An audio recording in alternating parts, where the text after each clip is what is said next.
milliardaire courtise sa belle-mère célibataire, mais se heurte à l'opposition du fils de la femme. L'homme riche ne sait plus où il en est. Il s'entendait bien avec le garçon. Pourquoi le garçon lui résiste-t-il soudainement? Il s'avère qu'hier encore, la vieille dame craignait que son fils n'ait été séduit par la veuve. Elle a demandé à son chauffeur de l'envoyer passer la nuit chez son fils. Elle a dit qu'elle était là pour s'occuper de son fils qui avait été blessé. Sarah savait que ce n'était pas une façon de s'occuper de son fils. Elle est ici pour se protéger. Et Tom ne pouvait rien faire contre cette mère dérangée. Mais il se demandait toujours pourquoi le chauffeur avait changé. Mais la vieille dame ne se souvenait pas de son apparence. Mais dès qu'ils sont partis, le chauffeur avait un air sinistre sur son visage. Et dès qu'elle entre dans la maison, elle prend la posture d'une hôtesse. Elle traitait la tante de Sarah comme une servante. Tom ne l'a pas supporté. C'est la tante de Sarah, pas votre servante. Prenez ce que vous voulez. Voulez-vous? La nuit a été facile. Le lendemain matin, Sarah donnait ses médicaments à Tom. La vieille dame a vu la scène. Elle vit que son fils était tombé dans l'escarcelle des femmes. Elle s'est immédiatement interrompue. Elle sort et revoit le fils de Sarah. La vieille dame n'est pas contente, mais elle a bientôt un plan. Elle dit au garçon d'appeler désormais sa grand-mère. Le garçon est troublé.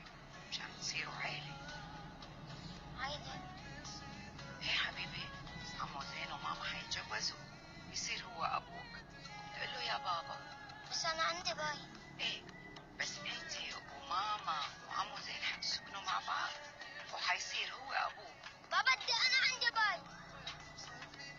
C'est ainsi que la scène commence. Tom se rend compte que c'est encore une fois la faute de sa mère. Il se rend chez sa mère. Il la trouve et lui demande: tu m'as contrôlé toute ma vie. Maintenant que j'ai rencontré une femme que j'aime vraiment, pourquoi dois-tu la cacher 2 fois? La vieille femme lui répond les mots qu'elle avait préparés. N'avez-vous pas dit que vous épouseriez Sarah? Je voulais juste que Bev l'accepte à l'avance. C'est mal? Tandis que sa mère continuait à se disputer. Tom n'en pouvait plus. Il voulait qu'elle revienne vivre ici. Ce qui est surprenant, c'est que cette fois-ci, la vieille dame n'a pas résisté, mais à la façon dont elle a regardé Sarah en sortant. Elle n'avait pas l'intention de se laisser faire. Une fois la vieille dame partie, elles étaient toutes les deux soulagées. À la fin de la journée, Tom était assis dans la cour et regardait fixement. Sarah s'est approchée de lui. Tom s'est excusé une fois de plus. Il n'avait jamais voulu prendre la place de l'ex-mari de Sarah. Il n'a jamais voulu prendre la place du père de Bev. Sarah a dit à Tom de ne pas s'excuser, parce qu'elle voyait bien que Tom aimait vraiment Bev.